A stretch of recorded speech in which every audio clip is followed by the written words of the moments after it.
Assalamualaikum warahmatullahi wabarakatuh. Selamat pagi anak-anak kelas 5. Bagaimana kabar hari ini? Semoga semuanya dalam keadaan sehat ya. Hari ini kita akan melanjutkan pembelajaran kita masih di tema 1, subtema 1, pembelajaran yang kelima.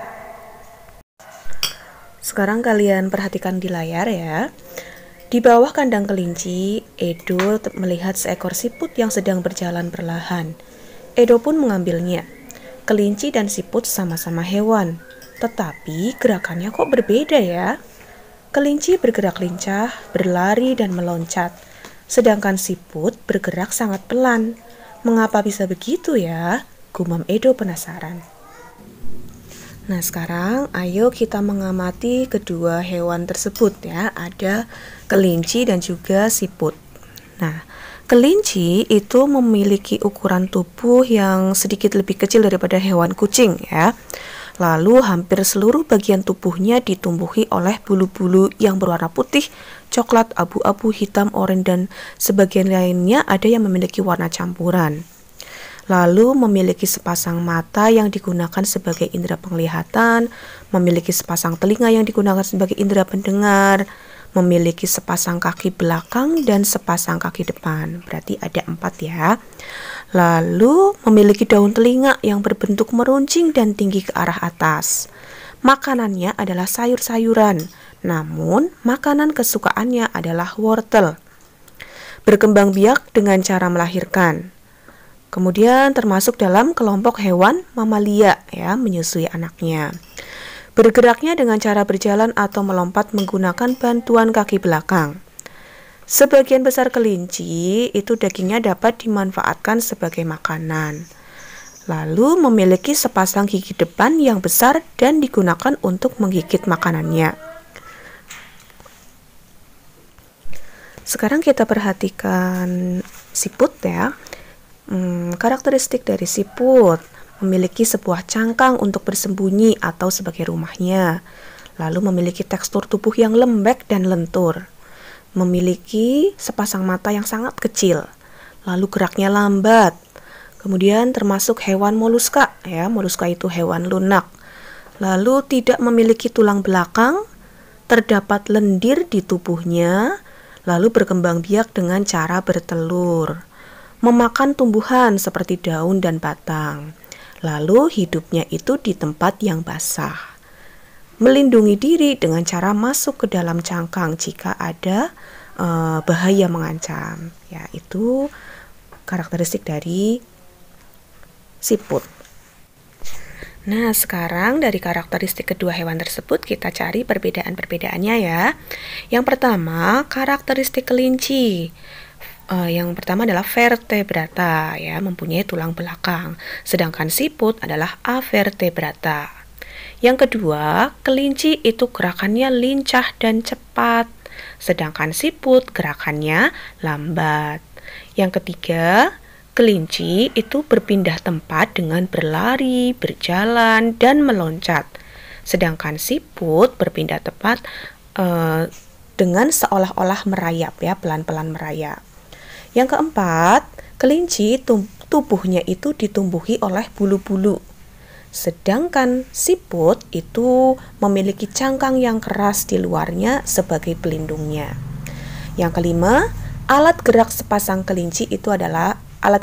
kelinci adalah sepasang kaki depan dan sepasang kaki belakang. Sedangkan alat gerak dari siput adalah kaki perut yang lebar dan pipih.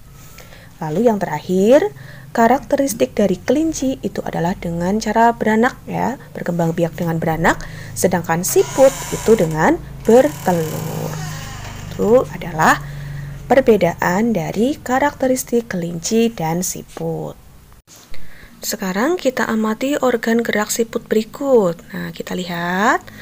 Nama organ gerak adalah kaki perut dengan bentuk pipih dan lebar. Fungsinya adalah untuk bergerak dan berpindah tempat. Nah, di sekitarmu pastinya banyak sekali jenis hewan avertebrata ya selain siput.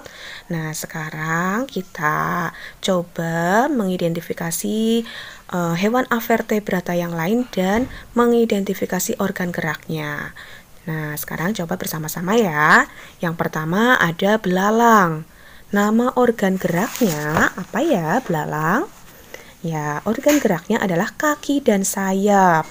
Fungsinya kaki itu untuk melompat dan sayap itu untuk terbang. Lalu yang kedua cacing, nama organ geraknya adalah otot perut. Fungsinya untuk melakukan kontraksi dan relaksasi sehingga dapat menghasilkan gerakan mengkerut dan memanjang. Jadi bisa bergerak. Lalu yang ketiga ubur-ubur. Nah, nama organ geraknya adalah tentakel di mulut. Fungsinya untuk bergerak maju, ubur-ubur itu mengambil air ke dalam otot bel mereka, kemudian menyemprotkannya keluar dari belakang tubuh mereka. Selain melalui gerakan itu, ubur-ubur juga bergerak dengan cara melayang pada arus air. Itu hewan lain selain dari siput dan nama organ geraknya. Selanjutnya, ayo berkreasi. Pilihlah salah satu hewan avertebrata. Kemudian buatlah model sederhana organ gerak dari hewan yang kamu pilih tersebut menggunakan plastisin. Buatlah sebaik mungkin sesuai dengan keadaan aslinya. Nah, ini ada contohnya ya, ada hewan siput dengan alat geraknya. Kalian boleh buat hewan yang lain ya. Berikutnya, ayo membaca. Nah, ada bacaan berjudul Siput Bukanlah Hewan Lemah. Kalian baca sendiri ya. Ada berapa paragraf ini? Ada 4 paragraf. 4, terus di bawah masih ada lagi 5, 6. Ada 6 paragraf, kalian baca sendiri ya. Jika sudah selesai membaca, kalian tentukan ide pokok dan kalimat pengembang pada setiap paragrafnya. Ya, di buku tema ada, kalian bisa baca di situ ide pokoknya apa, lalu kalimat pengembangnya apa, kamu catat di buku. Berikutnya, ayo berkreasi. Pada pembelajaran sebelumnya, kamu telah mempelajari ragam gambar cerita atau ilustrasi. Nah, dalam membuat gambar cerita, kamu juga harus mengetahui corak gambar cerita atau ilustrasi. Corak gambar cerita atau ilustrasi adalah sebagai berikut. Yang pertama ada realis ya. Realis merupakan gambar yang dibuat seperti keadaan aslinya, baik bentuk, ukuran, dan tata letaknya. Contohnya seperti lukisan berjudul Kapal Dilanda Badai karya Raden Saleh berikut ini. Yang kedua ada karikatur.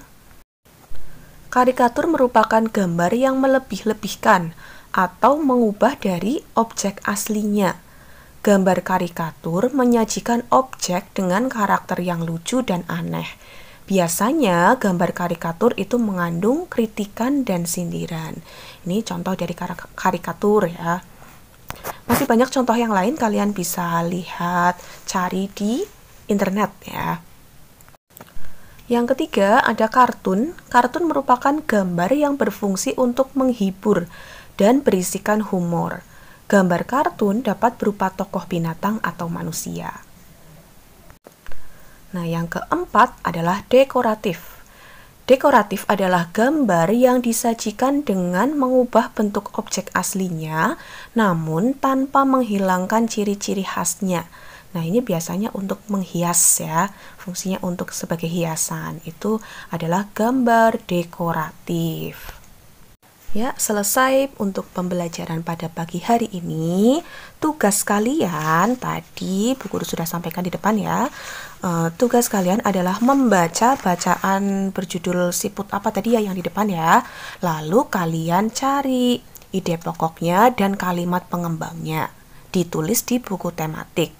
Lalu tugas yang kedua, kalian berkreasi membuat model sederhana organ gerak dari hewan vertebrata ya, boleh siput atau yang lainnya menggunakan plastisin. Nanti kalian foto hasilnya dan kirim ke WA group ya. Tapi kalau untuk tugas yang bahasa Indonesia yang membuat mencari ide pokok paragraf, kalian japri ke guru. Kalau yang membuat model sederhana organ gerak hewan, kamu boleh kirim ke WA group atau ke Facebook ya. Terima kasih Bu Guru akhiri, tetap semangat belajar ya, walaupun dari rumah. Tugas-tugas jangan sampai lupa. Terima kasih. Wassalamualaikum warahmatullahi wabarakatuh.